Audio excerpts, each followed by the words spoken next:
अस्सलाम वालेकुम। Lecture number 5 जिसमें हम एक्सरसाइज को रिव्यू करेंगे, इस पूरी एक्सरसाइज को डिस्कस करेंगे। सबसे पहले एमसीक्यूज हैं पेज नंबर 137 पे। In which of the following step of respiration carbon dioxide is produce, तो उसमें आप लिखेंगे Krebs cycle. Oxygen takes part in aerobic respiration in electron transport chain. From which bond of when a plant was kept in darkness for many days, its leaves turned yellow. Why? Leaves could not get light and so there was no photosynthesis. ठीक है, D option है। From which bonds of ATP molecule energy is taken, तो PP bond है, मतलब phosphate और phosphate का bond है। In which of the following metabolic processes oxidation as well as reduction of molecules occur, तो वो both है, रिस्पायरेशन और फोटोसिंथेसिस।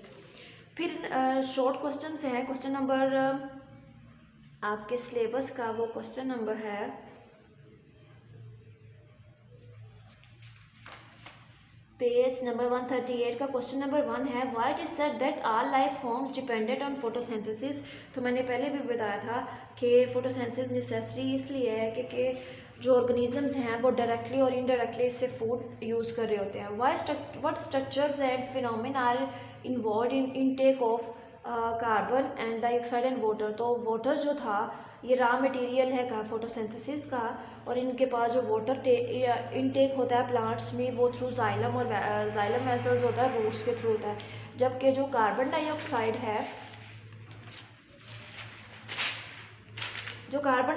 है वो टाइनी पोर्स के थ्रू एंटर होती है और फिर जो बाद में सारे फोटोसिंथेसिस का प्रोसेस हो रहा होता है।